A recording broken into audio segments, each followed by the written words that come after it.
Welcome back to another fantastic episode of the M3 Review.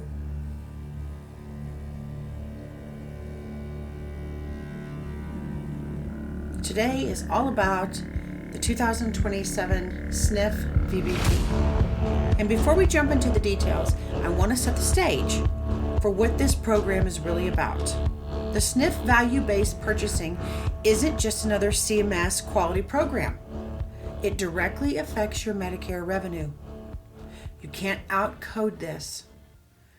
For fiscal year 2027, CMS has expanded the program to 8 quality measures. Your performance is now evaluated across multiple areas that reflect both the quality of care you're providing and how well your residents do after discharge. During this session, this podcast today, we're going to break down each of those 8 measures, talk about how CMS calculates your performance score, and explain how that translates into your incentive payment multiplier and ultimately your reimbursement.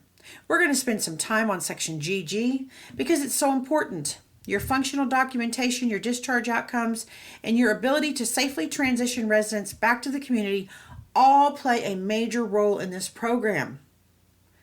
One of the biggest mistakes I see facilities make is treating Pdpm, VBP, and QRP as 3 separate programs.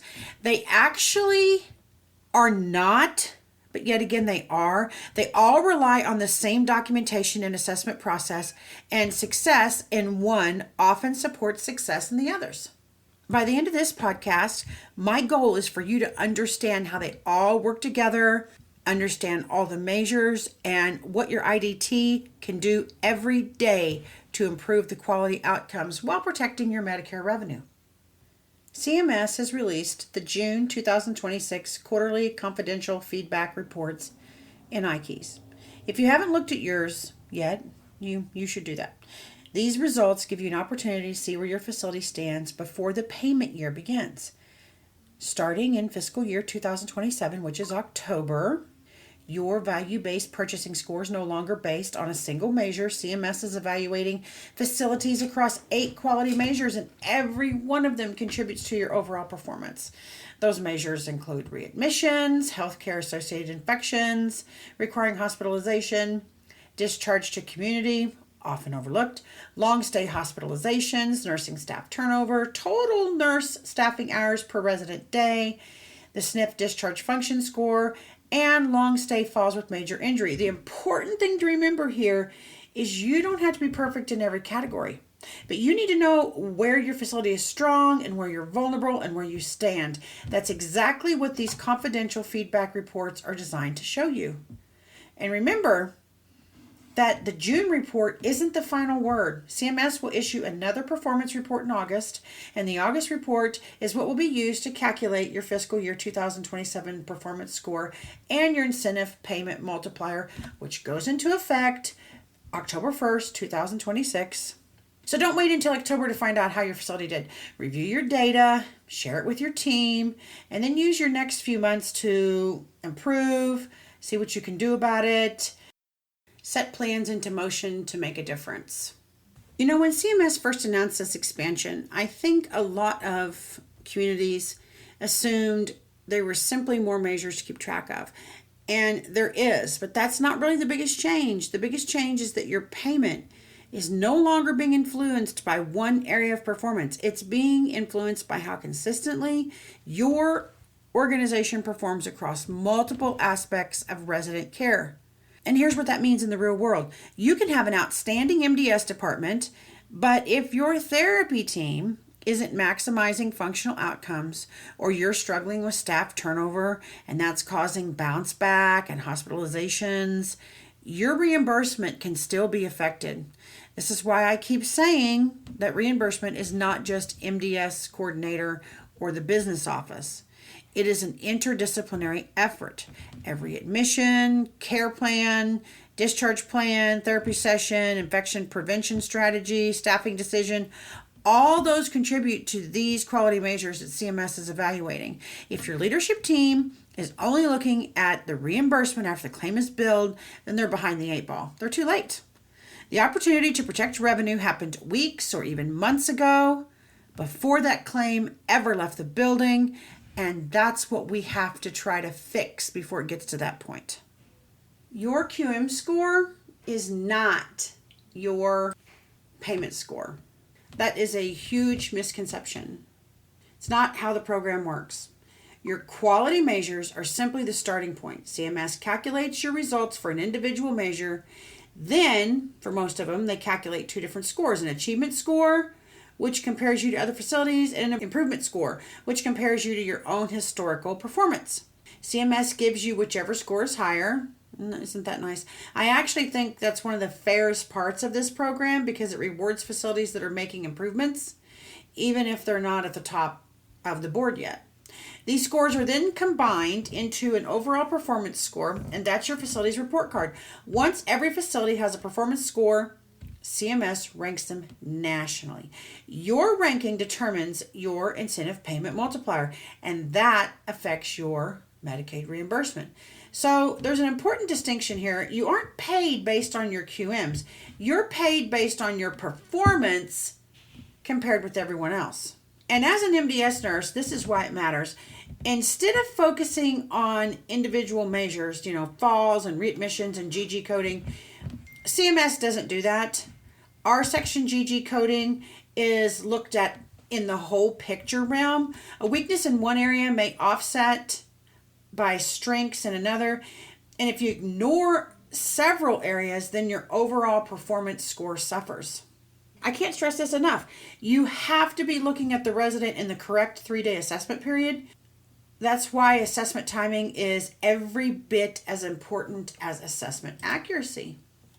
Let's talk about that 3-day window. I want to make sure we have that right. Admission assessments establish the resident's baseline function. Discharge assessments capture how they performed at the end of the stay. And interim assessments reflect the resident's current functional status. The takeaway is simple. The resident didn't change, the assessment window did. If you're looking at the wrong 3 days, you're going to get the wrong score, and that affects everything. So for the admission performance, that's the Medicare 5-day PPS. It's the first 3 days of the Medicare stay. Make sure it's the first 3 days of the stay, not just the first 3 admission days. And it's usually the same thing, but not always. OBRA admission, first 3 days of the stay. Combined PPS plus OBRA admission, first 3 days of the stay. Discharge, MDS, look back period, is end of the Medicare Part A stay and the previous 2 calendar days. OBRA discharge is the discharge date and the previous 2 calendar days. Combined PPS plus OBRA discharge is dependent upon the discharge situation, but usually it is going to be the day of discharge in the prior 2 days.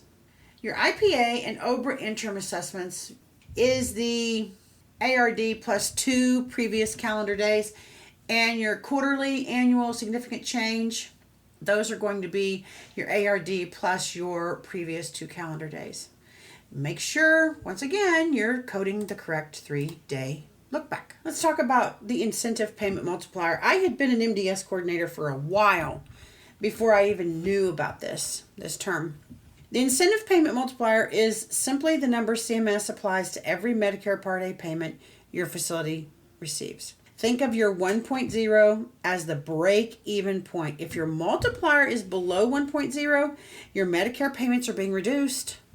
If it's above, then your payments are being increased. The important thing to remember is that this is not a random number. It's earned through your facility's overall performance across all 8 value-based purchasing measures. Better outcomes lead to a more favorable number, higher number. So while the multiplier may just look like a decimal point, it does represent months of clinical performance documentation and teamwork. Don't chase the multiplier. You don't get a better multiplier by trying to reverse engineer CMS's formula. You can't do it. You get a better multiplier by improving the care your residents receive every day. Focus on the things that you can influence, like readmissions, improving function status, reducing falls, maintaining adequate staffing, and helping residents return safely to the community. Those decisions move your performance score. Let CMS worry about the math. Your job is to improve the measures that drive it. If you have the slide deck, this is slide number 8. And if you remember one thing from this podcast, I hope it's this slide, if you have access to the slides. We spend a lot of time talking about Pdpm because that's what determines what we can bill. But Pdpm is only one piece of the reimbursement puzzle. Your Medicare reimbursement is 3 parts. Your Pdpm and your coding and your MDS accuracy determines what you're eligible to bill. The SNF value-based purchasing influences how much of that payment you can keep. And finally, the QRP APU protects the rate itself. You will get deductions of 2% if you do not follow the QRP APU rules. And here's why that matters. You can have perfect, like I just said, you can have perfect Pdpm coding, capture every NTA point, optimize every nursing category. But if you fail the QRP, you're going to get 2% taken off. You simply cannot outcode a compliance penalty. And that's what that is. That's why successful facilities don't just focus on Pdpm. They're looking at the VBP, the QMs, making sure that they're QRP by running your threshold reports, making sure that you are compliant with those so that you don't get that 2% taken off. Just think of it like this. Pdpm captures the revenue, VBP preserves it, and maybe helps it with that incentive payment multiplier, and then your QRP APU protects the Medicare rate. If you are missing any of these, you're leaving money on the table. You'll lose money through the 2% deduction, or you'll lose money through your incentive payment multiplier, or you can lose money through sloppy MDS coding or MDS assessments that cannot be supported. If you have the slides, this is the MDS elements used for fiscal year 2027 SNF QRP APU determination. If you ever get that warning letter, this is where you're going to go look for dashes. And it's not all of the sections. I'm going to list those briefly for you. And it's not all the sections. It's part of the sections usually, unless I say otherwise. So it's section A, section B, B0200, B1000, B1300, section C, D, GG, H0400, which is odd, but that's what they want out of section H, I0900, I2900. Some questions from section J, K, M, N, O. Basically, they're looking at COG, mood, functional status, swallowing, nutrition, clinical diagnoses, skin conditions, medication use, treatments, and services. The takeaway here is simple. It's not just the MDS coordinator, it's nursing, therapy, dietary, social services activities that all contribute ultimately to whether the facility avoids that 2% payment reduction. You can use this slide as a checklist if you'd like. Or you can just run your threshold reports to make sure that you're completing your MDSs as required. Let's put this APU deduction into perspective. A facility averaging 10 Medicare A residents loses about $50 per day. We'll just use nice even numbers. Over the course of a year, that's $18,000 simply because of the QRP data wasn't submitted correctly. This is a very conservative example. Most facilities average far more than 10 Medicare residents, and the 2% deduction could be higher than that. The good news is it's one of the few payment reductions that's completely preventable. Just make sure your QRP elements on your MDS are filled out, that they're not dashed. In review, again, the 8 measures that evaluates the facility's performance for the SNF VBP that applies to your incentive payment multiplier is all-cause readmissions, healthcare associated infections, total nurse staffing hours per resident day, staff turnover. The 4 that are new are potentially preventable long-stay hospitalizations, falls with major injury, discharge to community, and discharge function score. Do you guys work on those monthly? Out of all of those, does your quality committee actively review these? When we're working with facilities, we see that they actively monitor readmissions, staffing turnover, falls, infections, hospitalizations. They do not look at the discharge function score very closely, and the discharge to community gets overlooked also. If these measures are not on your dashboard, I would encourage you to put them there soon. Let's take a little bit of a closer look at the discharge function score. This measure is based, as you know, on the section GG, self-care and mobility performance at discharge.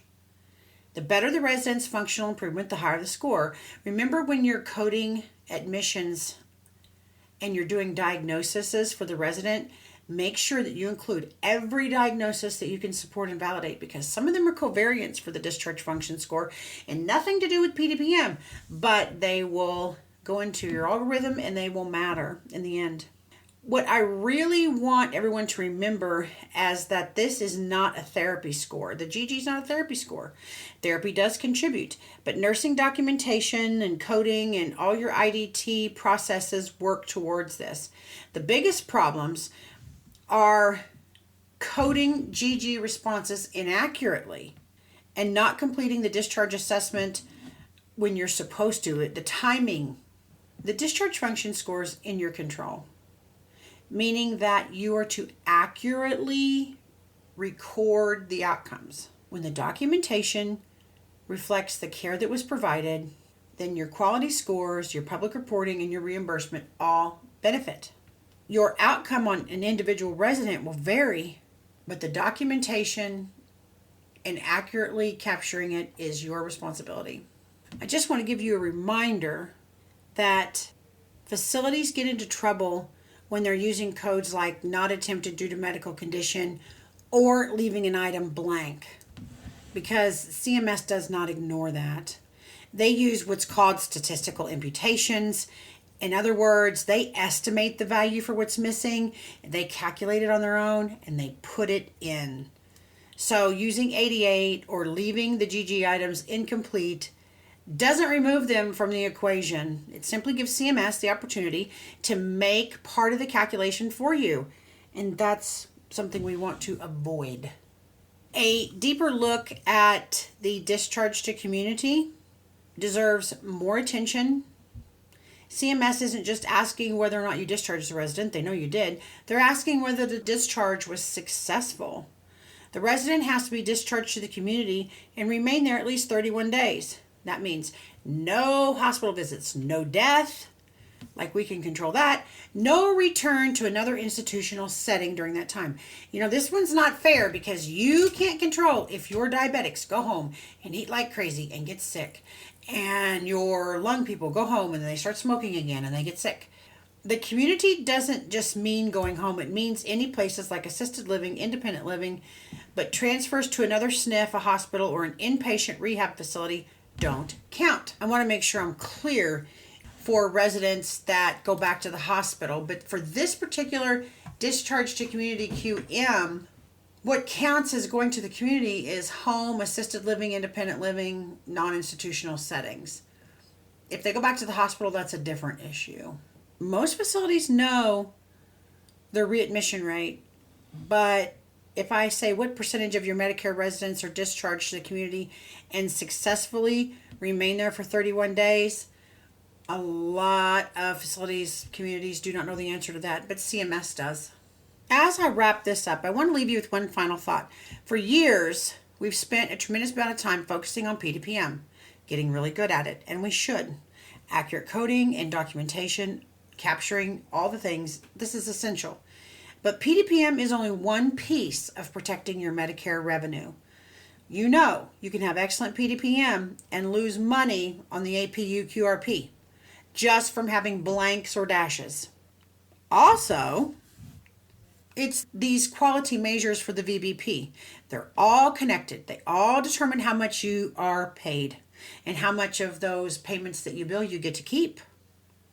It's not just the MDS coordinator's responsibility, it's the entire IDT. You have to have every department in the building working together for the same goal.